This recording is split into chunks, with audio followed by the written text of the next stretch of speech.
In baseball, you don't know nothing. Why buy good luggage? You only use it when you travel. And if you don't know where you're going, you might wind up someplace else. Yogi Berra. God, I love his quotes. They're the absolute bestest.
From high atop the battlements of Castle Curmudgeon, where I am not here to waste your time, I got a long one coming at you tonight. Yes, that is what she said. So, with that maximally minimal amount of preambular prattling having been duly dispensed with, we present here for your kind consideration Curmudgeon's Field Guide to Baseball Outside the United States. Prologue: The Strange Failure of American Ownership. Tonight, while I am sitting here talking to you fine people, there is a baseball game being played between the United States and the Dominican Republic that, on paper, may be one of the finest assemblages of baseball talent ever gathered on one field at one time. A game so rich in elite pitching, hitting, speed, power gloves, and institutional baseball memory that if you described the rosters to a baseball friend from 1955, he would assume you were talking about a work of speculative fiction. And I will not be watching it because the blast radius sleeps for no man, because instead we are going to discuss something even more interesting than the game itself, which is the peculiar historical fact that baseball may be the only major American invention that the rest of the world accepted, internalized, transformed, and then proceeded to care about in ways that often look more emotionally committed than the place that invented it. America, after all, has exported many things. We exported jazz, we exported Hollywood, we exported blue jeans, Coca Cola, aircraft carriers, and the regrettable habit of putting cheese on things that previously had no cheese on them. But baseball occupies a category all its own because baseball did not simply travel abroad as a consumer product, it traveled as a social ritual. And once it arrived elsewhere, people did not merely imitate the American version. They took the rules, kept the geometry, preserved the foul lines and 90 feet between the bases, and then they built entirely different emotional civilizations up around it. That is why a baseball game in Tokyo does not sound like a baseball game in Boston. This is why a home run in Seoul produces a civic noise resembling a military parade with brass accompaniment. That is why in Santo Domingo the crowd behaves less like spectators than like co authors of the evening's entertainment. Same game, same dimensions, same count, same strike zone, same 90 feet, same 3 outs, but different assumptions about what the game is for, what the crowd owes to the game, and what the game owes to the nation watching it. And that is the first thing Americans often misunderstand when they speak casually about international baseball, as though it were merely our game being played by foreigners who happen to buy the equipment. It is not that at all. Baseball abroad is often recognizably descended from the American original, but no more subordinate to it than Spanish is subordinate to Latin. At some point, the offspring becomes its own civilization. Which brings us to one of the funniest facts in modern sports. The World Baseball Classic was created in part by Americans who quietly assumed that once the thing existed, the United States would naturally dominate it forever, because after all, who else owns baseball? And then the tournament began, and America immediately discovered that ownership papers had not been issued. The United States did not even make it to the semifinals in the first edition of this tournament in 2006. Japan won the thing, and then Japan won it again, and then the Dominican Republic won it the next time without losing a game. America finally won one in 2017, and even now it enters every tournament with the uncomfortable awareness that half the bracket regards the event as a national cause, while American fans are still debating whether March baseball counts emotionally in the same way that October baseball does. That imbalance matters, because international sports are often won first by whichever side decides that it matters more before the anthems are played. And in a strange way, that first American failure may have been the best thing that ever happened to it in this tournament. Had the United States won the first three editions, the old critics would have been proven right. Another American vanity exercise with flags attached. Instead, the first thing the world saw was Korea and Japan treating a semifinal like statecraft, and Cuba and the Dominican Republic treating the other semifinal like inherited family business conducted under stadium lights. I know because I was there. In one semifinal, I watched East Asian baseball culture arrive in my own hometown, carrying drums and chants and disciplined, synchronized expectations and emotional voltage unlike anything that is ordinarily found in an American ballpark outside of October. In the other semifinal, I watched Caribbean baseball culture arrive carrying joy, argument, movement, rhythm, noise, and the cheerful refusal to separate sport from celebration. And the great educational value of seeing both in one afternoon was that it permanently cures a person of the childish belief that baseball abroad is merely baseball with subtitles. America invented baseball. That much is true enough for historical shorthand. But invention and possession are not the same thing. Britain invented parliamentary government, and yet Westminster no longer owns every parliament on earth, perhaps not even its own. Jim Eagle, remember to put a rim shot in after that line when you edit the video, please. Italy invented opera, but Vienna had certain opinions. The French invented cuisine, and then discovered that everybody else had kitchens too. We invented baseball. The world accepted delivery, signed for the package, discarded half the instructions, and built cathedrals with the remaining lumber. Chapter 1, the first missionaries without a mission board. The earliest spread of baseball outside the United States did not occur because Washington devised a strategic cultural export plan, nor because somebody in the 19th century concluded that global influence required a bat and ball doctrine. It happened because Americans, once they had invented a game they liked, carried it with them accidentally the same way they carried tobacco habits, business ledgers, Protestant anxieties, and opinions about railroads. Sailors played it in ports because sailors, when given empty ground and spare time, will invent either card games or trouble, and baseball was the healthier of the two options. Merchants carried gloves and bats because Americans abroad in the late 19th century had not yet developed the modern instinct that leisure equipment ought to remain at home. Teachers introduced it in foreign schools because schoolyards always become laboratories for cultural transfer. Missionaries, perhaps without fully intending it, introduced baseball wherever young people could be persuaded that organized recreation did not threaten their salvation. And so baseball reached foreign soil before America itself had fully decided what baseball was supposed to mean nationally. And this is an important point, because later generations imagined baseball as though it emerged fully dressed in patriotic symbolism, wrapped in star-spangled bunting, attended by brass bands, already carrying the moral burden of national identity. In reality, the first baseball exported abroad was simply a game Americans liked to play because it fit the available land, required enough people to feel communal, and allowed just enough standing around for conversation between moments of action. Cuba encountered baseball astonishingly early, partly because Cuban students and merchants moved frequently between Havana and American cities, especially New Orleans and New York, carrying home not only political ideas, but recreational habits. In fact, baseball arrived in Cuba before many parts of rural America had fully standardized the rules themselves, which means that one of the first places outside the continental United States to adopt baseball seriously did so while Americans themselves were still arguing over local variations. Japan's case was even more revealing because baseball arrived there not through conquest, not through occupation, but through pedagogy. American educators in the Meiji period introduced it in schools, and the Japanese immediately recognized something Americans themselves had only half articulated, that baseball was not merely amusement, but discipline disguised as amusement. A game of repeated practice, assigned roles, delayed gratification, hierarchy, precision, and ritual repetition, qualities that fit neatly into a society already disposed to admire such things. That is why baseball took root abroad most successfully, not where Americans shouted the loudest about it, but where local society saw something in the game that reflected themselves back to themselves. This is the mistake Americans often make when discussing cultural exports generally.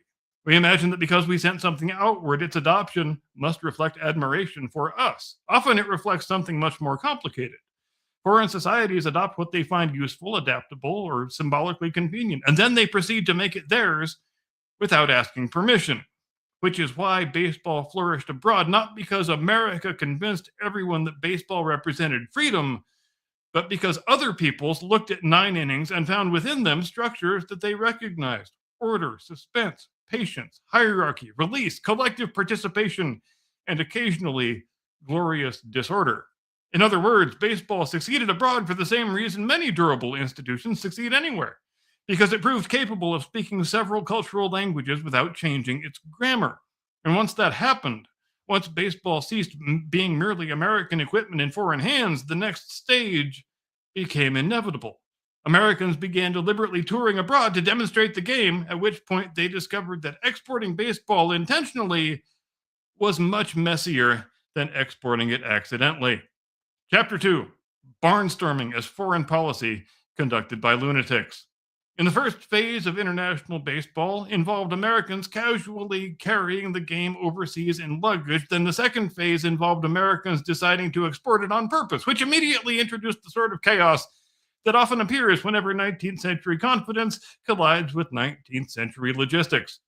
Because once baseball men discovered that foreigners would pay to see American professionals, somebody naturally concluded that organized overseas tours would be both profitable and civilizational. Those two words, profitable and civilizational, have launched many badly managed enterprises in human history. The earliest overseas baseball tours possessed all the characteristics one would expect from ambitious ventures organized by men who were excellent at baseball and considerably less excellent at scheduling, accounting, nutrition, diplomacy, and quite often, maritime realism. Teams traveled enormous distances under arrangements that often appeared to have been drafted on hotel stationery the previous afternoon. Equipment arrived late. Opponents were improvised. Exhibition schedules changed constantly. Promoters overpromised attendance, undercounted expenses, and occasionally seemed surprised that oceans require time in order to cross. And yet the tours continued because they generated fascination everywhere they went.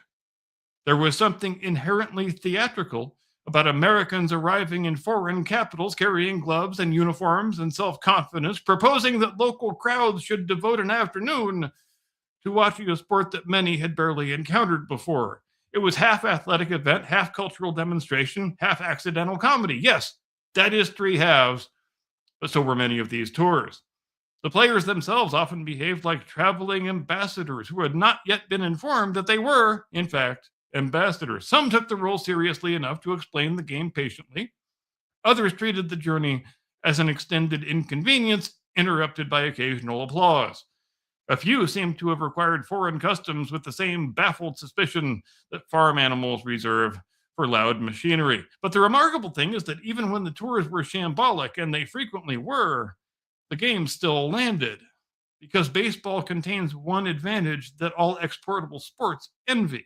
It becomes visually intelligible before it becomes intellectually understood.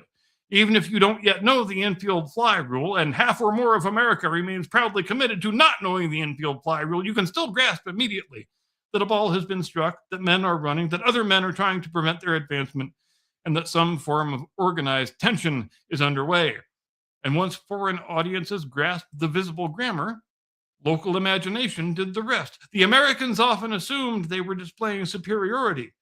In many places, they were actually planting raw material that would later be refined beyond anything those tourists anticipated.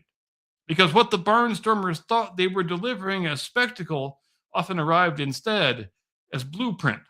And nowhere would that become clearer than in Japan, where American baseball tours in the decades before the Second World War would be received not merely as entertainment, but as something closer to a national apprenticeship. Chapter 3, Babe Ruth arrives, and Japan decides this is serious.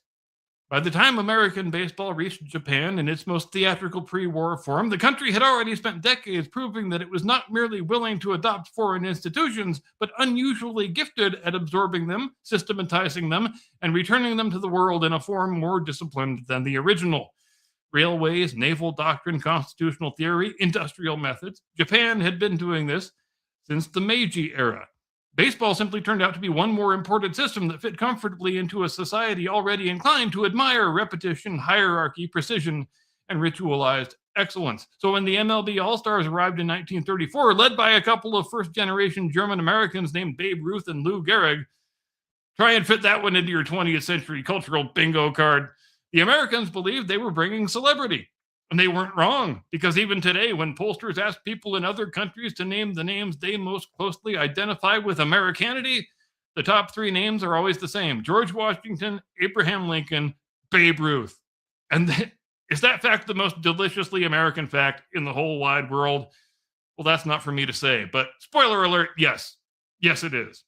Japan understood the magnitude of that celebrity, but they interpreted the event as something larger. A ceremonial encounter with the nation that had invented the game. More than 500,000 people turned out in Tokyo simply to greet the visiting players, which is not the sort of reception ordinarily produced by a nation that considers itself to be only casually interested. And one must appreciate the contrast in temperament.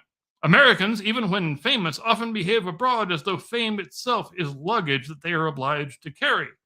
Ruth arrived with all of the usual Ruth qualities: appetite, swagger, theatricality, and the unmistakable air of a man who understood perfectly well that he had become larger than baseball. How many hot Japanese chicks did he culturally enrich by the end of the tour? Well, reports vary, but he was Babe Goddamn Ruth, so we can be assured the number is commensurate with his legend, I think, because it wasn't just on the ball field that the Babe cared about having the biggest numbers, by golly. Japan received him not merely as an athlete, but almost as a visiting industrial wonder, which stands to reason, because how can you get that drunk, eat that much food, have that much sex, and still be that much better than everybody else at your chosen profession? Well, by being Babe Goddamn Ruth. That is how. The games themselves mattered less than the symbolic transaction that was underway. American players were demonstrating technique, but Japanese spectators were studying method. Americans saw exhibition. Japanese organizers saw institutional possibility. That difference explains much of what happened next. Because while the Americans departed believing they had staged a successful goodwill tour, Japan was already moving towards something much more durable: the construction of baseball not merely as imported entertainment, but as a domestically rooted structure of discipline, school identity, corporate affiliation, and eventually, national habit. And there's a wonderfully strange footnote attached to that tour, because among the American players present was Moe Berg, a backup catcher of modest major league distinction, whose enduring historical importance lies not in his batting average, but in the fact that he was quietly gathering intelligence while pretending to be merely another ball player. He climbed a Tokyo hospital roof and filmed industrial districts that later acquired very obvious military relevance. Thus, even before war arrived, baseball and geopolitics were already sharing luggage, which is perhaps fitting because baseball abroad often moved along the same routes as diplomacy, commerce, military presence, and national ambition, even when nobody admitted that openly. The larger lesson is this: Americans arrived thinking they were showing Japan a game. Japan characteristically treated the visit as an opportunity to study a system and then make it function along Japanese lines. And that is why, when later generations encounter Japanese baseball for the first time, what surprises them is not that the sport looks familiar, but that it appears to have been subjected to engineering tolerances. Chapter 4: The Awkward Geography of Sporting Conversion. Now comes the part that many people notice but few say out loud. If one examines the map of countries where baseball became one of the dominant national sports, one repeatedly stumbles into places where American military power, occupational authority, territorial control, naval presence, or direct intervention also happened to pass through during the 20th century. Not every case fits perfectly, and one should resist the temptation to force history into a conspiracy chart, but the pattern is too obvious to ignore. Japan became a baseball power after prolonged American post-war occupation, though the roots predated that occupation by some decades. South Korea built much of its baseball infrastructure during decades of close American military presence following war and Reconstruction. Puerto Rico did not merely encounter America, it became American territory. Panama spent generations living beside the canal and everything that came along with it. The Dominican Republic experienced repeated American interventions and occupations in the early 20th century. Cuba received baseball before formal imperial dominance, but certainly not outside broader American strategic gravity. One should immediately add an important caution. Military presence alone does not create sporting devotion. If that were true, every country hosting American bases would now be organizing infield drills. What military presence often does create is sustained institutional contact. Schools, ports, administrators, soldiers, merchants, transport networks, and repeated daily exposure. Sports travel through those channels easily because sports require neither translation treaties nor ideological conversion. A glove makes sense very quickly. But baseball survives only where local societies decide the game expresses something that is worth keeping. That is why the geopolitical observation should be treated not as the explanation, but as the delivery mechanism. The United States may have opened many of the doors through which baseball entered, but local culture decided whether the furniture was going to stay. In Japan, baseball attached itself to school identity and corporate prestige. In Korea, it fused with urban mass culture and public exuberance. In the Caribbean, it became inseparable from local joy, aspiration, and professional pathways. In Latin America, more generally, baseball acquired social meanings that often exceeded what the American original still retained, which is to say, empire may introduce the instrument, but it does not compose the music. And nowhere is that clearer than in Japan, where the game Americans exported eventually began sounding less like leisure and more like organized civic liturgy. Chapter 5: Why Japanese Baseball Sounds Like an Orchestra. The first American who attends a professional baseball game in Japan usually experiences a moment of cognitive delay because the field looks perfectly familiar, while the atmosphere sounds as though someone has merged a pennant race with a brass rehearsal and a disciplined civic festival. The dimensions are ordinary enough. The pitcher still toes the rubber 60 feet 6 inches away. The shortstop still drifts toward second base, depending on the count. The catcher still visits the mound while pretending not to stall. But the crowd behaves according to assumptions that are entirely different from those governing an American ballpark. In the United States, baseball crowds are episodic. They surge when prompted, retreat when bored, discuss concessions, wander for beverages, and often treat the 3 middle innings as an extended opportunity to inspect the architecture of the concourse. In Japan, the crowd appears to have arrived under instructions. Each player has a specific chant. Brass sections perform coordinated musical patterns. Entire seating blocks rise and move in synchronized rhythm. Offensive innings produce sustained organized participation, while defensive innings often quiet into attentive expectation as though everyone collectively understands when sound is a duty and when it is not. The emotional energy does not disappear between pitches. Rather, it is curated. This is not accidental exuberance. It is disciplined enthusiasm. And it reflects something profoundly Japanese: the idea that collective participation itself can be a form of excellence. American baseball inherited much of its stadium culture from vaudeville, county fairs, and later commercial entertainment. Japanese baseball inherited many of its habits from schools, regimented cheering traditions, and the broader social comfort and synchronized public behavior that accompany it. Thus, the same sport becomes two different civic experiences. An American fan attends a game and thinks this is wonderfully energetic. A Japanese fan attends a game and thinks, naturally, one contributes properly. Even the famous balloon releases, those absurdly beautiful moments when thousands of coordinated balloons rise together before an inning begins, express an instinct very unlike the American tendency towards spontaneous noise. The American crowd improvises emotion, the Japanese crowd organizes it. And there is something deeply fitting about the fact that a game Americans often describe as leisurely should in Japan become a demonstration that leisure itself may still possess a formal structure.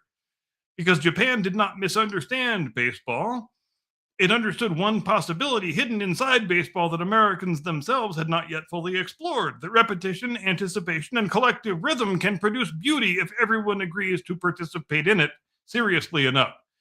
Which is why a Japanese baseball game often feels less like watching 9 innings and more like attending a civic orchestra in which the score happens to include sacrifice flies. Chapter 6, Korea and the Professionalization of Joyful Noise.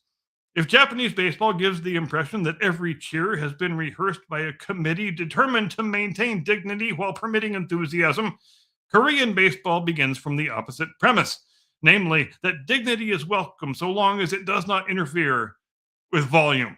The first thing an American notices at a professional game in South Korea is that the crowd does not wait for the game to become exciting before behaving as though it already has. In the United States, a crowd usually reacts to developments: a double into the gap, a diving catch, a two-strike count in the late innings, a reliever entering with inherited trouble. In Korea, the emotional assumption appears to be that the game itself, by merely existing, has already justified organized celebration, which means the noise begins early, it stays constant, and it develops a structure of its own. There are cheer captains standing on platforms facing the crowd rather than the field, conducting chants with the seriousness of men directing troop movements. There are songs assigned not merely to teams, but to individual hitters. There are inflatable thundersticks being struck together in rhythms that somehow remain coordinated despite thousands of participants. There is drumming, call and response, melody, repetition, and the strange but undeniable impression that the crowd has accepted partial responsibility for manufacturing the momentum. And because Korean spectators have accepted that responsibility, silence becomes almost suspicious. The American baseball crowd contains long stretches of private conversation punctuated by bursts of common attention. The Korean baseball crowd behaves as though private conversation ought to wait until November. This produces one of the most delightful inversions in all of sports. Baseball, the game most frequently accused in America of moving too slowly for modern attention spans, becomes in Korea one of the loudest and most continuously animated public entertainments imaginable. But here again, the crowd culture reflects deeper national habits. Modern Korean public life is highly urban, highly social, highly participatory, and unusually comfortable with collective energy expressed openly. Sporting events naturally inherit those habits, so the baseball stadium becomes not merely a place where athletic events are observed, but a licensed zone for organized exuberance. And importantly, none of this means the baseball itself is secondary. Quite the opposite. Korean fans are often acutely knowledgeable, emotionally exacting, and perfectly capable of treating managerial incompetence as a civic grievance. They simply reject the American notion that expertise and noise should exist separately. Which is why Korean baseball often feels to American visitors like discovering that somebody has solved a problem they did not realize existed, namely, how to make every inning sound like the 7th inning stretch without anybody losing track of the count. And once one has experienced that, it becomes easier to understand why the first World Baseball Classic came as a shock to American audiences, because when Korean fans arrived in 2006, they did not arrive behaving like guests. They arrived behaving as though international baseball already belonged to everyone prepared to care loudly enough. Chapter 7, Caribbean baseball and the refusal to separate sport from life. If Japan organizes baseball and Korea amplifies baseball, the Caribbean reminds everyone that baseball was never meant to be emotionally sterile in the first place. To watch serious baseball in the Dominican Republic, Puerto Rico, Cuba, or Venezuela is to encounter a version of the game that has never accepted the American habit of pretending that visible emotional enjoyment must occasionally apologize for itself. Because in much of Latin baseball culture, the game is not cordoned off from ordinary human expression, it is continuous with it. There is music because why would there not be music? There is argument because argument is a part of life. There is laughter, movement, commentary directed toward the field, commentary directed toward the umpires, commentary directed toward relatives of umpires not presently in attendance, and a general refusal to treat baseball as though it were occurring inside a museum. The American game, particularly at its highest professional levels, has gradually become quieter in proportion to its wealth. Tickets became expensive, architecture became corporate, and portions of the live audience began behaving as though attendance were partly a premium seating transaction. In much of the Caribbean, baseball never entirely surrendered its older identity as communal event first and commercial event second. That is why a crowd in Santo Domingo may feel emotionally fuller than a larger crowd in a major American city. The point is not merely that people are louder, it is that more people regard participation as natural. And one must also recognize that in many Caribbean baseball societies, the game carries social meanings that Americans often underestimate. For generations, it has represented aspiration, mobility, national representation, neighborhood pride, and in some cases, one of the clearest visible routes by which local talent enters global recognition. That changes the emotional stakes. A double in winter ball is not merely a double. It may be a local affirmation that the neighborhood still produces excellence. A national team game is not merely sport. It becomes a compressed argument about dignity, visibility, and historical standing. This is why Caribbean fans bought into the World Baseball Classic instantly and completely. No persuasion was required. The concept already made sense. Of course, national baseball matters. Why would that require an explanation? And in 2006, when your humble correspondent watched the Cuba-Dominican semifinal in my own hometown, what struck me was not simply that the stadium was loud. Our postseason games are loud too, but that the noise possessed a different emotional texture altogether. Less episodic, less negotiated, less conditional. It didn't wait for television cues. The game belonged to the people already, and they behaved accordingly. Which is perhaps why so many American observers who first encounter Latin baseball abroad return saying some version of the same thing. I knew the rules, but I had forgotten how alive those rules could sound. Chapter 8, Mexico, Panama, and the baseball borderlands.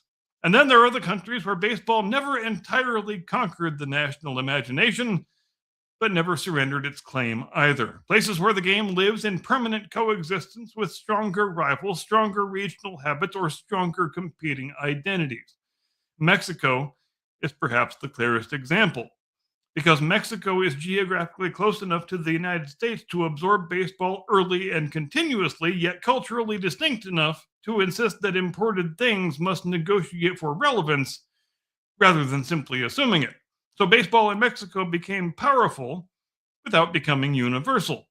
Northern Mexico embraced it heavily, partly through direct proximity to American commercial routes, partly through climate, and partly because regional identities there often overlapped naturally with baseball culture. Southern regions remained more firmly attached to football. The result is not a baseball nation in the singular sense, but a country containing very serious baseball provinces. And that provincial seriousness matters because Mexican baseball developed one of the most independent institutional identities anywhere in the hemisphere. Strong domestic leagues, local loyalty, stubborn traditions, and periodic refusal to behave merely as a feeder infrastructure for Major League Baseball. Mexican baseball often feels like a parallel republic, familiar enough to Americans, but resistant to full incorporation. Panama offers a different story because their baseball's spread cannot be separated from the history of the canal. For generations, the canal zone functioned as one of the great contact corridors of American presence abroad. Soldiers, engineers, administrators, merchants, workers, and all the social debris that follows permanent strategic infrastructure. Baseball arrived naturally because Americans arrived naturally, and once established, it proved to be highly durable. Panama's contribution to world baseball has often exceeded what outsiders might expect from a country of its size precisely because baseball embedded itself deeply enough to become ordinary. And that is the common trait in these so-called borderland baseball countries. The game survives best where it ceases to feel imported. Nobody sustains affection for a sport over generations merely because foreigners once recommended it to them. It must become local enough to produce memories, rivalries, heroes, arguments, and inherited cultural habits, which is why these countries matter so much to the larger story. They prove that baseball need not become the single dominant national sport in order to become culturally durable. It only needs enough local institutions willing to defend it against time. And by the time the World Baseball Classic arrived, all of those distinct baseball civilizations, Japanese precision, Korean noise, Caribbean vitality, Mexican stubbornness, Panamanian continuity, were finally asked to stand in one tournament and reveal themselves side by side. At which point, America learned something very useful about what the rest of the baseball world had become while it was busy assuming authorship still implied seniority. Chapter 9, when the World Baseball Classic became real faster everywhere else. The original objection to the World Baseball Classic in the United States was almost charming in its confidence. Many American critics in the early 2000s assumed the event would either fail entirely or succeed only as a kind of ceremonial confirmation that the United States remained baseball's natural sovereign. The tournament, in this view, would function less as a genuine competition than as an international exhibition politely arranged around an inevitable American victory. This prediction had one weakness. It required the rest of the baseball world to cooperate emotionally with American assumptions. And the rest of the baseball world had already moved on. When the first tournament opened in 2006, countries that had spent decades building baseball cultures of their own arrived treating it not as an exhibition, but as an overdue geopolitical argument conducted with lineup cards. Japan arrived with seriousness because national baseball seriousness required no explanation. South Korea arrived with organizational intensity and crowd energy that immediately altered the emotional temperature of every game they touched. Dominican Republic and Cuba arrived understanding instinctively that national baseball already belonged in the category of things that are worth treating with urgency. Meanwhile, the United States arrived looking faintly uncertain whether this counted as a tournament, an obligation, or a scheduling inconvenience. Which is why the first great gift the World Baseball Classic gave to itself was eliminating the United States before the semifinals in the first edition of the tournament. That was not a humiliation, it was institutional salvation. Because had America won immediately and easily, every original suspicion about the event being a vanity project would have been hardened into doctrine. Instead, the first edition produced exactly what legitimacy required. The inventor of the sport discovering that invention no longer guaranteed authority. And because I happened to attend both semifinals and the final in that inaugural tournament, I had the rare privilege of watching the event acquire credibility in real time. The Korea versus Japan semifinal felt unlike any baseball crowd most American spectators have ever encountered live. The game itself mattered, of course, but so did the organized emotional architecture that surrounded it. Songs, percussion, precision, crowd discipline, sustained volume, and the unmistakable sense that both fan bases had arrived already convinced that this tournament deserved full emotional investment. And then came the Cuba versus Dominican semifinal, which replaced orchestration with intensity of another kind entirely. Caribbean baseball at international stakes, where every inning seemed to contain several overlapping arguments about dignity, history, and inherited confidence. And what struck American baseball crowds, it was that they required no explanation for why this mattered. The Americans at that stage still partly needed persuading, the others did not, which is why the World Baseball Classic became globally real before it became fully American. International fans immediately recognized what the tournament offered, a rare stage where baseball nations could appear not as exporters of talent, but as authors of national style.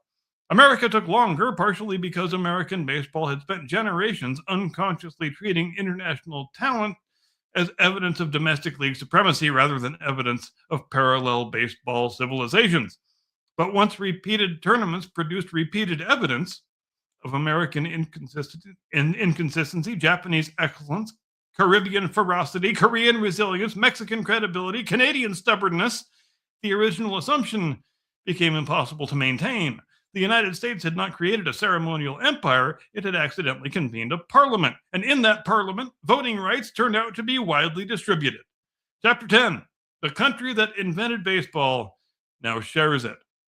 This is the point at which American baseball history becomes difficult for Americans, because invention creates habits of ownership that sometimes outlive reality. Yes, the United States built modern professional baseball. Yes, it industrialized the league structure, monetized the schedule, standardized the mythology, exported the statistics, and taught half of the world how to argue about earned run average. But invention and permanent authorship are not identical things.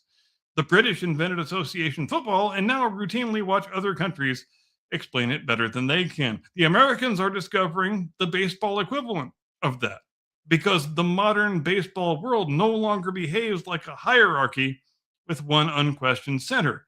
It behaves like a federation of styles. Japan offers discipline elevated into aesthetic principle. Korea offers collective joy engineered at stadium scale.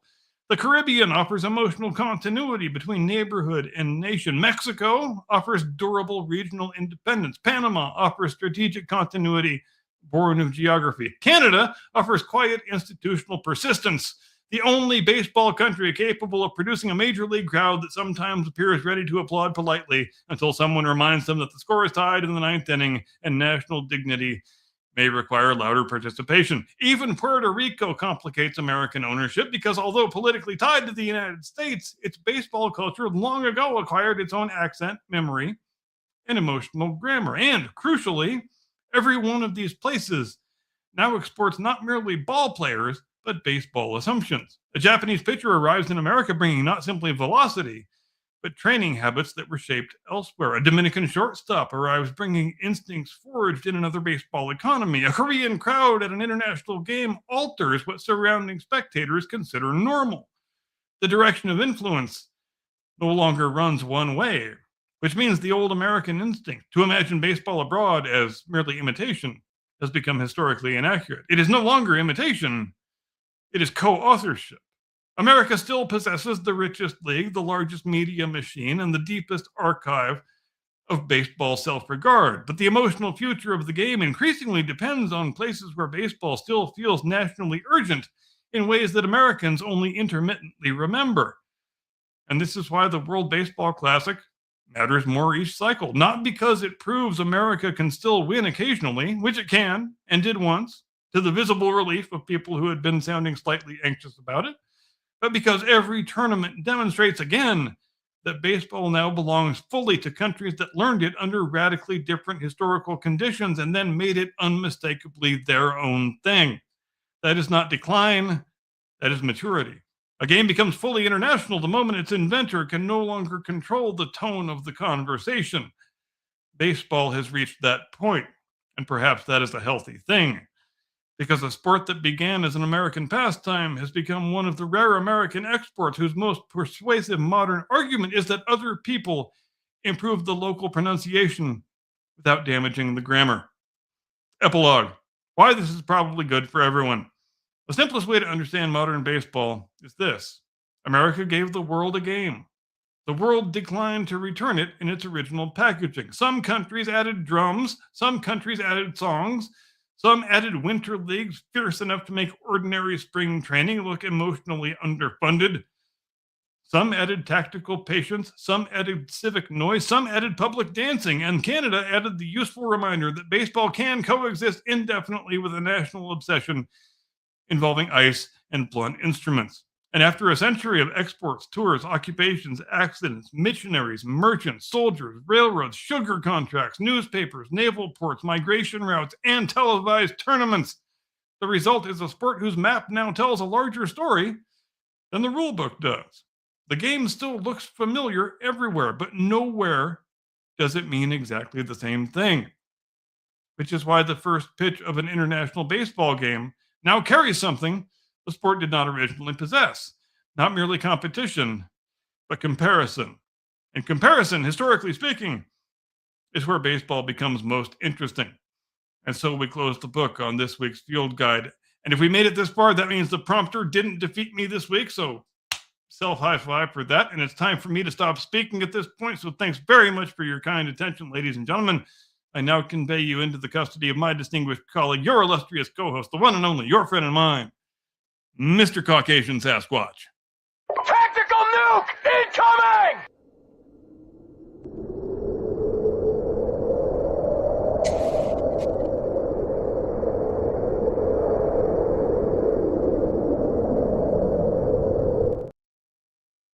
Welcome to the Blast Radius this evening, folks. I'm not entirely certain what we've got on the plate this afternoon, but it's going to be about baseball.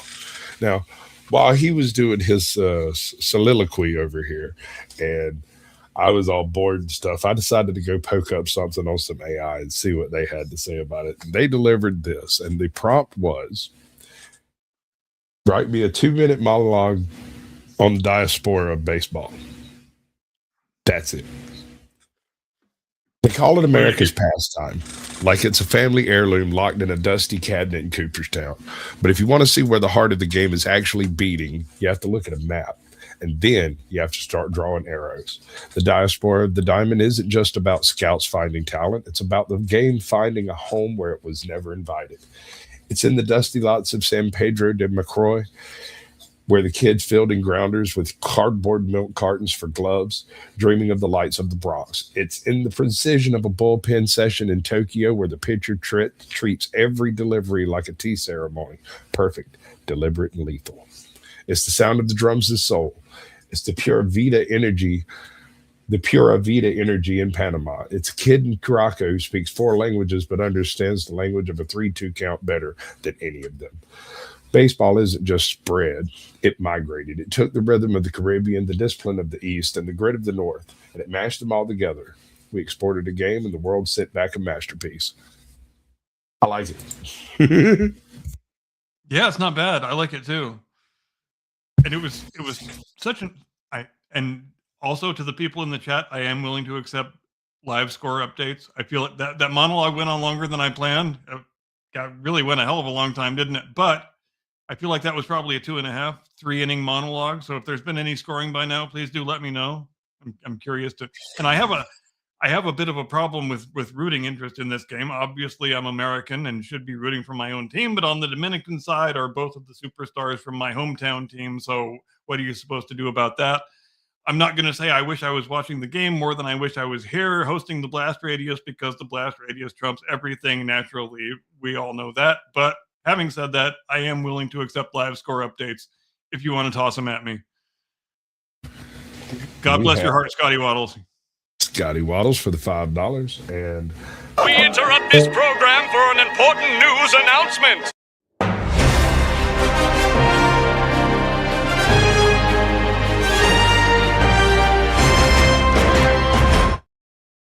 Scotty Waddles is great.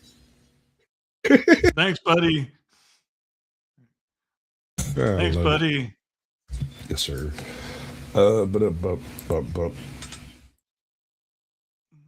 Now, baseball.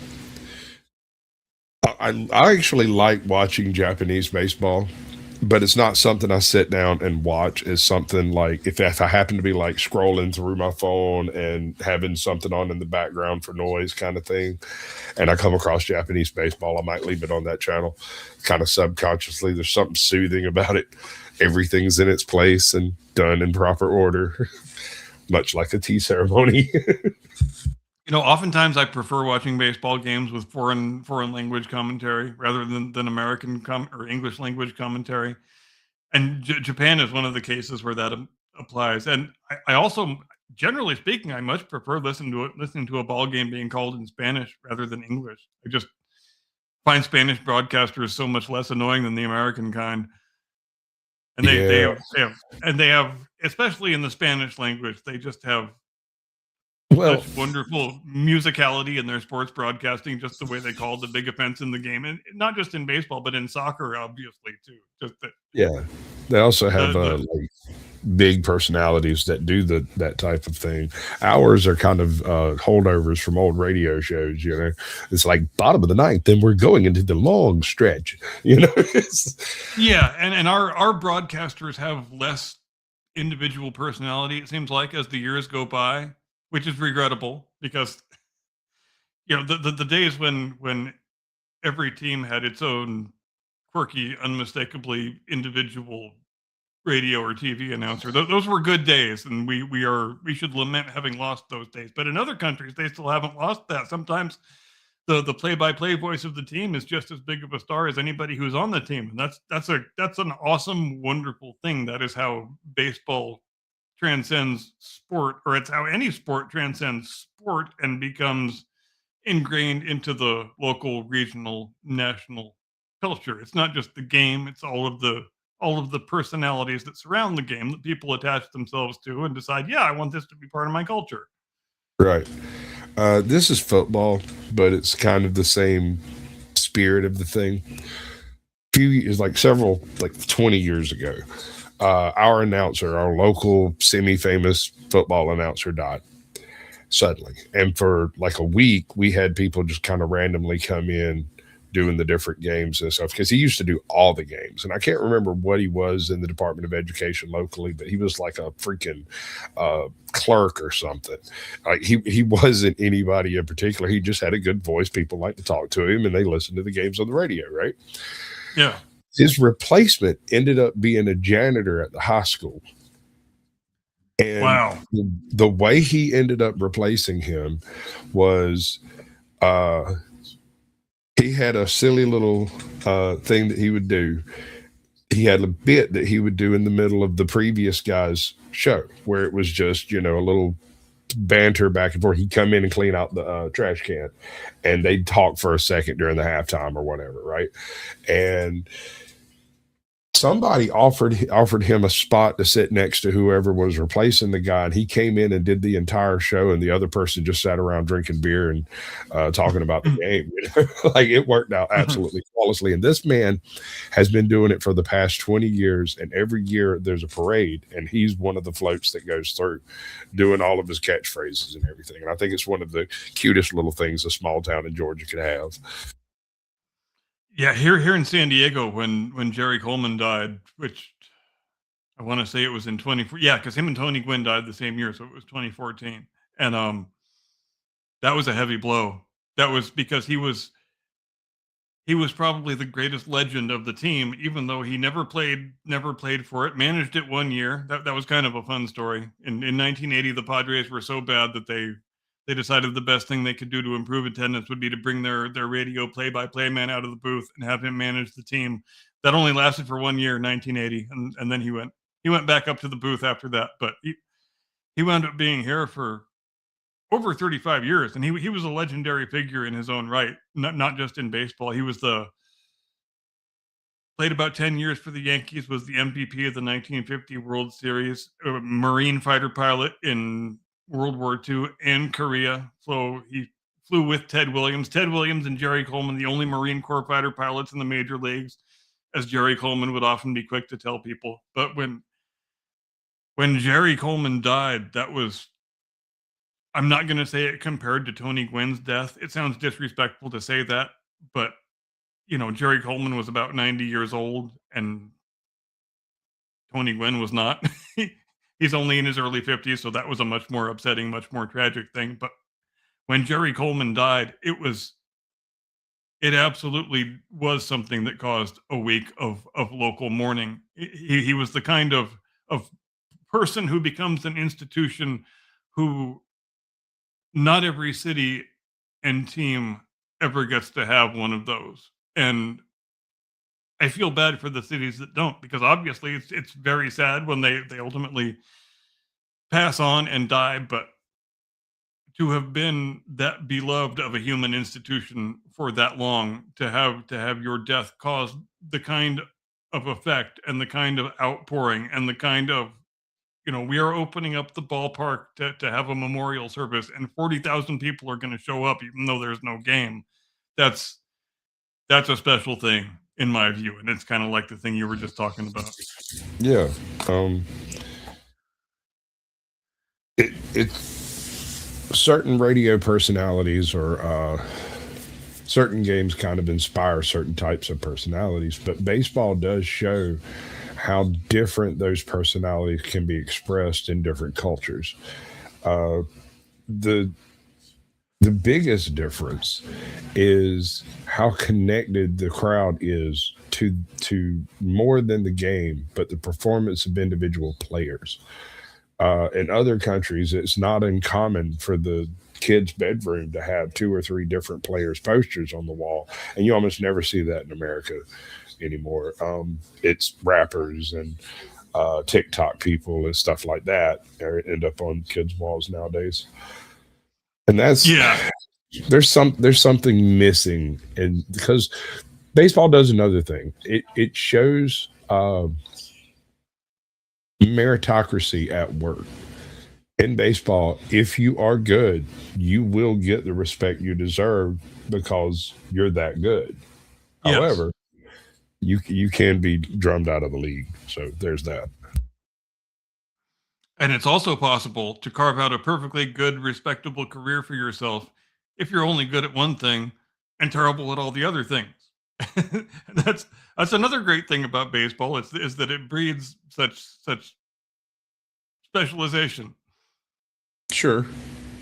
You know, I you, mean, you I can guess be that's true. you can. It's not really true as much now as it used to be. It's much more difficult now to be a light hitting backup middle infielder who has a job every year for 15 years just because he's a great glove man and a good presence in the clubhouse. You know, you kind of be able to need to be able to handle the stick more today than you used to, but that's just because of changing trends and changing priorities in the number crunchers who run the game. And I'm not to say Tell you, whether one of the big changes that came, and what you're talking about now is bat performance over glove performance being something that's more desired nowadays, comes almost directly from, and I can't remember the dude's name, but they made a movie about it called Moneyball. Billy Bean, What was yeah, his name? Billy Bean, Billy, Oakland Billy A's. Bean. Oh, He sorry, he Sacramento bas- A's, future Las Vegas A's. he basically AI baseball and didn't convince somebody that the AI knew what they was doing, except instead of AIing it, he was a nerd with a slide rule Yes, and some and really be, and thick be, glasses. yeah, and because he had such great success for a period of a few years, success that the institutional baseball people felt like he had no business having. That had the result that everybody else in Major League Baseball adopted his same approach, and so that is now the only real approach that exists. And Well, so, what he did that was different primarily is rather than trying to get the top talent, he traded top talent picks for high second and third tier talent that were younger, right? That would have the ability to grow into the space. And so because they were all younger and less proven, they were able to come in and form a team instead of each one of them being a debutante or some kind of freaking blah blah. yeah, but it winds up being a real devil's bargain because each time you produce a high performing player in that system, you're still the Oakland A's, so you're not going to have any chance of signing that guy to a long term contract. So you got to flip him for more prospects before the 6 year mark before he becomes eligible for free agency, and that That that was the becomes entire point of it. yeah, but that becomes a thing that really wears on a fan base after a certain number of years. That every time they see a guy come up and start to do well, they know he's going to be out the door in the next year or two, and that's a really dispiriting thing for a local community. And of course, obviously, it led up to their team losing town, and I understand how much that sucks, and it's impossible to say how badly you feel for Oakland when they got good support for 50 years in the worst stadium in the history of North America, and the owner just couldn't wait to get the fuck out of there and go to Vegas. So, which of course the same thing happened with the Raiders, and so now Oakland has nothing, and that sucks because Oakland used to be an awesome sports town. And as much as I used to hate the Raiders, because I was part of that whole tribal AFC West thing before my team left town, you still can't help but feel bad for their fans and the A's fans and even the Warriors fans. They used to play in Oakland too. They moved across the bay to San Francisco because nobody wants to play in Oakland. But that's just the way this shit goes. Everybody winds up in LA or Vegas. Back to Billy Beane. What he did was scout talent that the numbers suggested would be better later than they are now. And so when they did ripen and become the players that they potentially could be with a good coach, they were able to trade that talent for talent at either equal or better than that is yet again ripening into the position. And at this point, because these are yet again younger players that have suggestive numbers, the trade-off would be 1 for 2 rather than just a straight trade, because you're trading for quote unquote nobodies, but these are nobodies that have excellent stats. You're getting 2 of them. The thing that Billy Beane did that was really outside of the box for the time was he said, I don't give a shit about batting average. I give a shit about on-base percentage. If you get your ass on first base, I don't care if you got there from a single or a walk. And I don't care if you look like a pro athlete. I don't care if you've got a big ass or a fucking beer gut or a double chin. If you can get on base 35% of the time, we want you on the Oakland Athletics. And that was we want you on a starting lineup. Yeah.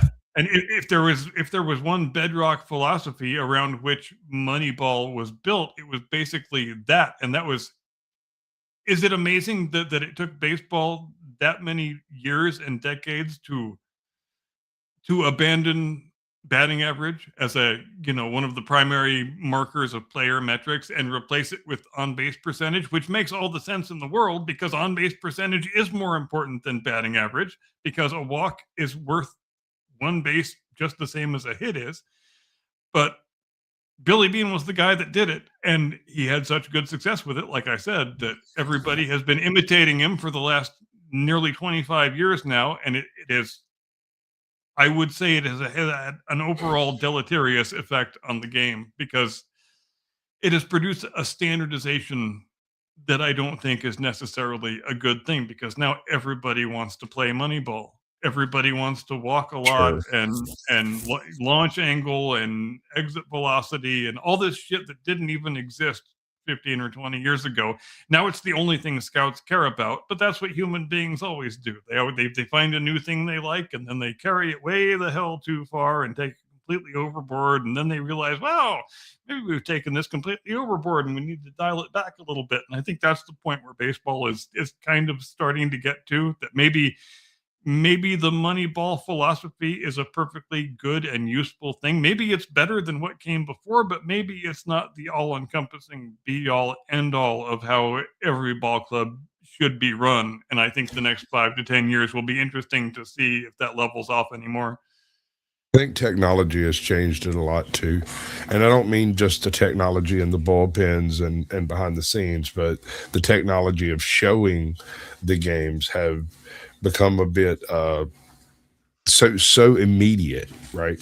I mean, we've had TV for what, almost 100 years now. I mean, they were broadcasting radio games 140 years ago almost, however old the damn fucking thing is. The point is, it's always been a game that you participated in live, even as a voyeuristic experience. You are listening to it, you don't watch it. You watch it, you don't really listen to it. You can tune into a Tokyo game and mute the volume and understand what's going on without anybody having to explain it to you.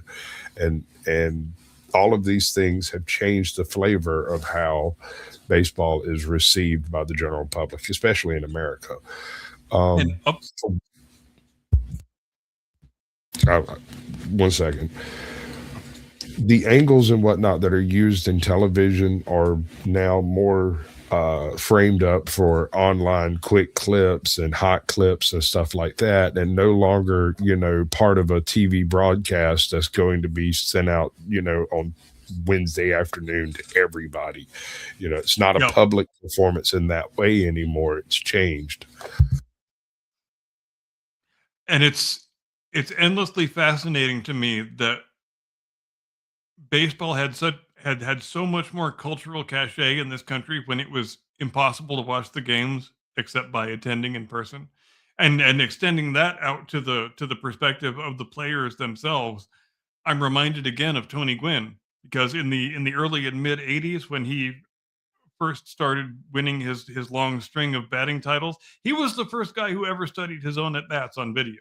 He bought this ridiculous portable Betamax machine that he would take on the road with him, and he would have his wife Alicia back home in San Diego record the games on the VCR, and he would take the tapes on the road with him, and everybody made fun of him. Oh, Dr. Video, what the hell? What is this? Some kind of science experiment? He was the only guy in the world that did. And imagine that. This is well within our lifetime. This is barely even 40 years ago that a man is being mocked for using video to improve his performance. And naturally, because Tony Gwynn played here, the Padres became the first team to have their own dedicated video room. Nowadays, every team has not just a dedicated video room, but a dedicated video staff, probably a dozen people in most cases, who just work on that stuff that they made fun of Tony Gwynn for doing, when I was in grade school. And that's how quickly things change. And imagine making fun of a guy for using all the resources at his disposal to improve his performance. But they did. They mocked him relentlessly. They just made fun of him constantly for dragging that Betamax machine around with him. But you know what? Who the fuck won 8 batting titles and who didn't? Thank you, Scotty Waddles. $1.49 super sticker for Captain Curmudgeon. Boom. Thanks, buddy. You remain a legend. Did you hear about the ranch dressing thing that they're doing? Hidden Valley is sending a couple of creators across Europe. And this is what reminded me is Big E 2020 says we're his favorite gay couple. And I was thinking, we're my favorite gay couple too. How would you like to travel across Europe with me and dump ranch on all of the cuisine? How do you feel about ranch?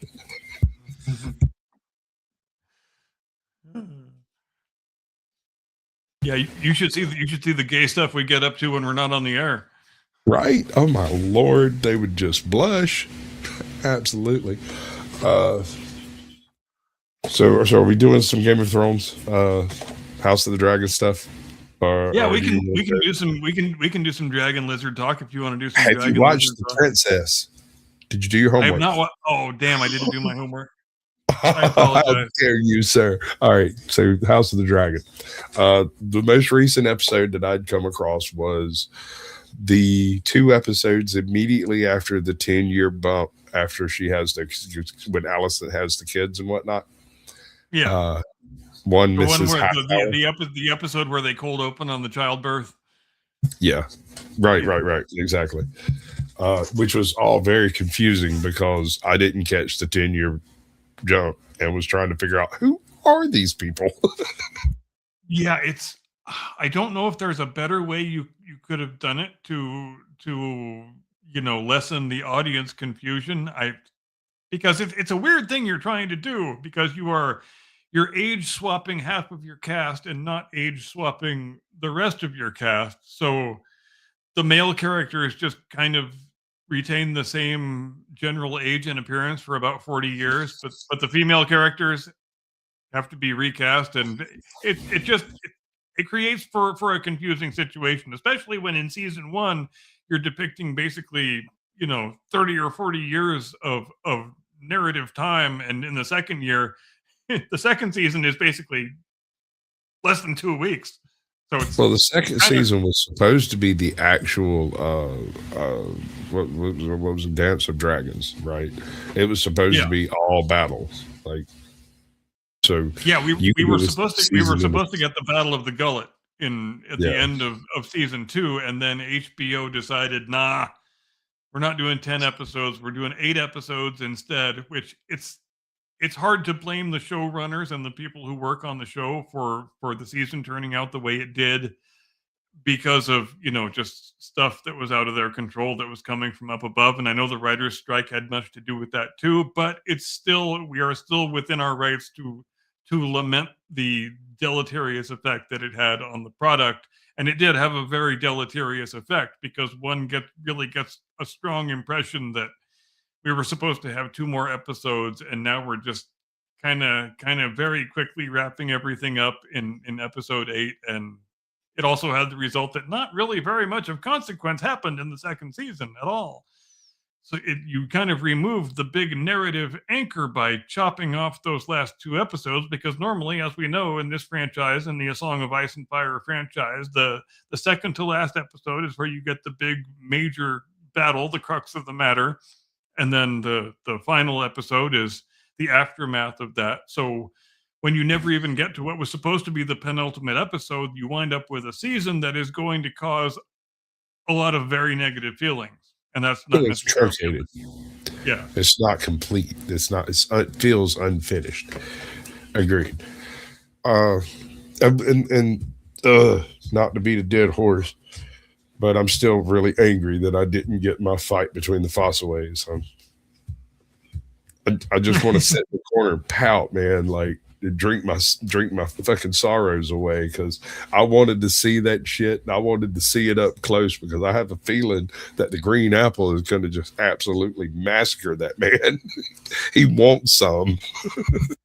But you still have cause for hope, because there could be additional footage that they shot and didn't use, and they're planning to use it in flashback in the next season, because we've seen that this show, in rather a departure from the first 2 shows, is more willing to tell stories in flashback. So right. Also, there's much more of a lean on the unreliable narrator in this as opposed to previous shows. Previous shows just kind of depict things happening, and they don't really give you a whole lot of room for interpreting what may actually. It's not a memory. It's not a story. It's not none of that shit. It's not a dream or a flashback. It's just the story that's going on. This show, or at least Night of the Seven Kingdoms, has a different flow to it. It does flashbacks, and because it does flashbacks, this introduces the concept of an unreliable narrator, which means Sir Arlen Long might not be so long, and Sir Duncan might not be so tall. Right. And I'm glad they took that approach, because it proceeds out of the kind of book that Fire and Blood is, and it's a different kind of book from the main book series that Game of Thrones is based on, and the novella series that A Night of the Seven Kingdoms is based on, because Fire and Blood is presented as a historical document that is collated by a couple of maesters at the Citadel, and what's his name, Mushroom, who's the most unreliable narrator of all. So in much of that book, you've got 3 competing versions of things, and because that used to be the way that actual history was done for many, many decades and centuries, and it's kind of why your guess is as good as mine for the actual events of some pretty major episodes in human history, because it took quite a while for the discipline of history to develop to the point where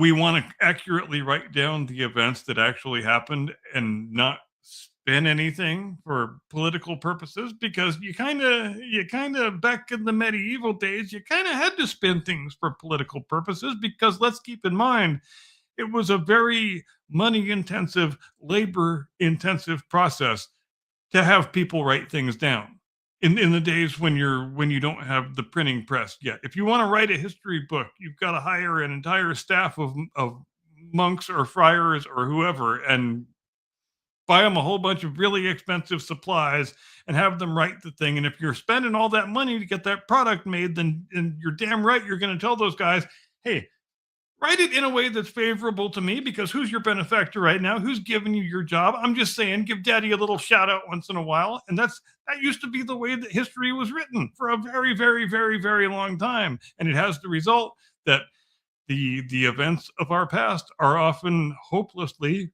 clouded in mystery, and that's really what George Martin was trying to get across when he wrote Fire and Blood. He was trying to make that, a simulacrum of how unreliable many of the recordings of history are, you know, going back to our pre-Gutenberg days. And I think it's a good device for him to use that helps people understand real world history in addition to the history of his fictional universe. And that's one of the things that I think makes him such an invaluable creator. Well, we were discussing House of the Dragon, and until you get to the Dance of Dragons, which really kicks off post Gullet, you don't really have a solid war going on, right? You got a couple of skirmishes that are happening here and there and kind of everywhere. You have two sides of this family. And is it Maekar that dies? No, not him, the other guy. The dude who died, Viserys, maybe. The guy who dies and legitimizes all of his bastards. Oh, that was shit. Yeah, I know his name, but my tongue too. Baelor. Yeah, the guy who the guy who all the Blackfires. Blackfires. I'm gonna some have of them. See, that's the thing. Is some of his kids were legitimate and some of his kids were not legitimate. The legitimate ones gathered together and tried to execute all the illegitimate ones, and they had dragons too. Fuck. Aegon the Fourth. Oh, I was way off. I thought it was one of them Viserion, Valerian, Viserys, Viderian. Yeah, I couldn't decide if it was one of the Aegons or not. And then, of course, Aegon the Fifth is the kid that we now know as little Egg, little Prince Egg. Yeah, right. And so, there's definitely going to be some dragon shenanigans, and I kind of feel like their commitment to showing flying dragons is kind of what killed that show. In order to get enough special effects to make the dragons work, they had to make so many concessions in every other aspect of the show that it sort of aborted it before it got started. Which is a hell of a damn shame, because I think everybody knows what my opinion is on that. I think this fictional universe is at its best when it downplays the supernatural shit as much as possible. I'm not saying downplay it totally, but I think the material is at its best when it is a fictionalized version of actual medieval European history. That's when I enjoy it the most. And when you get into Walking Dead people and big flying dragons, I'm not saying that isn't interesting. It's just less interesting for me than the stuff that is more firmly grounded in actual history. So, during the time of Night of the Seven Kingdoms, there are no active dragons flying that I'm aware of. At that point, the dragons are all small mutated creatures that aren't that are basically kept as pets. Yeah, they're basically chihuahuas at that point. Yeah, they've become pugs. Yeah. Basically. Yep. Something that struggles to breathe on its own. Uh-huh. I don't care how cute that is. That is a deformity, people. Stop producing those things. Yeah. And it's not cute anyway, so just stop. Well, yeah, there's that too. But you think it's cute. I disagree. And I'm right. You're wrong. Stop making them. I don't have the faintest idea how anybody can look at a pug and say, "Oh, what a cute dog." Now, it's beyond me. I'm sorry. I have come across a few very charming pugs, right? They're good dogs. It's not their fault that they're little mutant monsters. Well, yeah. Did you ever watch any of the like Living Dead films specifically? I think it was Revenge of the Living Dead Part 2. No, I'm totally off base. It was fucking House 2. On House 2, they did the adventure back to the Wild West days with the alien worm from the parallel universe. Do you remember the little puppy dog worm caterpillar thing? No, I'm gonna have to take your word for it. Oh, dude, if you haven't seen House 2, go check it out. It's a damn hoot, bro. I can't. I've been trying for years to make a headcanon analogy of what's actually happening in the film, because I'm one of those people who ruin films by going, "Oh, head injury. This is all some kind of psychotic episode because of a brain hemorrhage," right? He's just dying and kicking out on the floor over there, or bad water, bad air. It's always in the cabin that has a well under the floorboards in the basement or something like that, and but with House, it's alcoholism. Whenever you watch the movie, he shows up with the intention of getting clean, and it's obviously alcohol that he's trying to get clean from, and then all the weirdness starts through his demens tremens and everything. With House 2, I think it's heroin, but I can't prove it. I don't think they had that much of a plan when making the movie. I think the movie was made as a cash grab, and they just got really, really, really lucky that it was. Or the only plan was let's upgrade from alcohol to heroin. I know. I mean, I don't think that was taken into account. It wasn't an analogy for anything, and that's why I can't find an analogy to hang it on, right? Whereas the first House, we spent years in production trying to get made. The second House got signed immediately. So anyway, it's an excellent film. If you get a chance to go watch them both. The first one's kind of hokey, but the second one, like I said, it benefited from having some very early big name actors before they had actually had a chance to show their chops. And I can't remember who they are off the top of my head, but you'll recognize most of the people in that film. Even the guy who gets shot and knocked over the freaking balustrade. That's like Eddie Guerrero or some shit like that. I can't remember. Oh, Latino heat.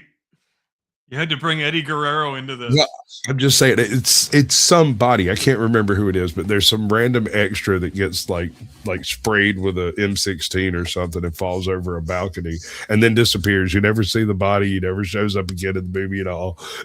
He's just a random dead guy. And I can't remember who he is, but he's like either a wrestler or a baseball player or an actor or something like that. But since we're on the subject of bloodbaths, and you brought up the name of Eddie Guerrero, have you ever seen I believe it's the Great American Bash 2004 match, Eddie Guerrero versus JBL, when he does the worst botched blade job of all time and basically leaves a couple gallons of blood inside there? It's the most horrifying wrestling match anybody has ever seen in their entire life. Was that a cage match? No, it was just a regular old match, but the spot was that he took a chair shot and was just supposed to, do a normal blade job, but he bladed way that he was just gushing, pumping, like for the next 15 minutes of the match. Like it's the most I've seen it one time. I could never go back and watch it again because it's that horrifying. It is the actual moment where pro wrestling turns into a horror movie. I can't imagine they would let the match finish today with the match. Like it was pulsating out of his head, like boom, boom, and the ring afterward. My God, it wasn't even the last match of the night. Other guys had to go in and work matches in the same ring afterward. And yeah, do I wonder why wrestlers get so many staph infections? No, I do not. But that's only one of the horrifying aspects of that, and that's. Since you mentioned Eddie Guerrero, I guess I had to bring that up. The one that gets me was I can't remember if it was Sting or Ultimate Warrior that was in the cage match that caught his face against the chain link after blading. He had like a tiny little cut on his forehead, and it wasn't nothing really to worry about. He was like, "Oh no, look, I'm bleeding." Yeah. And then they did like the bounce into the ring rope, and his head went just a little bit too far and caught the edge of that chain link and just laid that freaking blade job open. And the next thing you know, it looked like somebody got a fucking slasher film out there. They had to go to commercial and shit. They brought people in to clean the fucking ring. They were steam jobbing the motherfucker over there going, "We wouldn't mean for that. That shouldn't happen on national television." Yeah. My mom got upset. Thanks for bringing your kids to the bloodbath, ladies and gentlemen. We hope you had a good time. Absolutely. Remember, we'll be here again next week if you want to catch some more fucking hepatitis. Same bat time, same staph infection channel. But hey, it's they're athletes. Damn it, they're not actors. I'm kind I of just wish surprised they. there aren't more actors from wrestling. Yeah, you know what I would like to see a return to is, and I guess we have to get on the subject of WrestleMania if we're going to talk about this, because I don't know if you've heard, but ticket sales for WrestleMania, which is 4 weeks away, very very soft. They just dropped the prices for the second time, I think. The A couple weeks ago, the least expensive ticket for either night was something like $430, and now it's about $170 because they were really lagging behind the ticket sales they had last year. I think much of that probably has to do with don't have the event in the same venue 2 years in a row. But I think it has much more to do with the fact that they're kind of fleecing the customers and the product isn't all that good presently. And yet you can't do that stuff without kind of making people angry. Because look, Vince McMahon may be a horrible human being. He might be responsible for more sins and misdeeds than 20 average human beings, but there's one thing that Vince McMahon always understood, and that is that I need to have people be able to bring their families to the show my company does, because that is how we build a generational audience. But since they've been taken over by TKO and are now run by, a corporate board, and instead of just an impresario, then it is all about revenue maximization now. And just, if you can get $450 for the cheapest seat in the house, then god damn it, you charge $450 for that seat.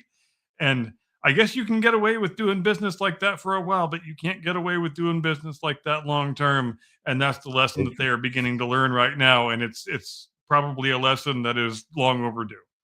It's like taxation. But the logic behind it would imply that the higher you tax someone, the more money you'll get. But in reality, what happens is you raise the tax rate and a couple of people leave. And you raise tax rate a little bit more and a few more people leave. And then the third time you raise it, a whole shitload of people leave, and you look up and realize you're actually bringing in less money than you would be bringing in if you charged less for taxes and tax more people. And that is the aspect of the thing that the tax and spend crowd can never get their heads around. They imagine that the potential pool of tax revenue is just sitting there and is constant and is static, and we just take as much as we want out of it. But it's still going to stay the same. We can go back and take more out if we want. But no, that's not the way any of this works. When you jack that thing up, people leave. They take themselves away. They take their businesses away. When you jack up taxes, you reduce your taxable pool that you're assuming is static and always going to remain the same. And the same thing always happens, but they still keep trying new and stupider versions of it. And the result is always the same. And yeah. I think it has partly to do with a misguided sense of civic pride that our city is the bestest city in the world. No one would ever leave it for any reason except I'm going to raise the taxes and they're going to leave. And then only the people who are either trapped by their circumstances or trapped by their job are going to still be here. They're going to be forced to pay the taxes. They have no choice because that's why they're there. They have no choice. Well, and the fact also remains that we still have yet to hear a good explanation from anyone for how transferring large amounts of money out of the private sector into the government sector makes life better for the average person, because it doesn't. All it does is grow government, make more government jobs, and make more lavish government benefit packages. But nobody on the tax and spend crowd ever wants to talk about that aspect of it, because they don't understand how any of this works. They just don't. Velcro. Didn't the government have something to do with Velcro? Jesus, is that time already for me to do the thing that we do when we do the thing that we do? Ladies and gentlemen, thank you ever so much for joining us here on the Blast Radius tonight. I didn't get any live score updates in the chat as I hoped I would, but I will I will be kind enough to forgive you for that right now. Hope you enjoyed the baseball monologue. Hope you enjoyed our witty, pithy banter for the remainder of the show. I didn't expect to take up the entire first half of the show with that monologue. It came out a little bit longer than I expected. Yes, that is what she said. But setting that aside, thank you for joining us anyway. You're the reason why we do this. Thank you for the super chats and the super stickers and the other super things that you send. They are always very, very much appreciated. We hope you have a fantastic Monday and an edifying Tuesday and a very fulfilling, exciting remainder of your week. We will see you next Sunday, 8 Eastern, 5 Pacific, as we always do. Have a good one. See you next time. Get off my lawn. This one's for you, buddy. Nice.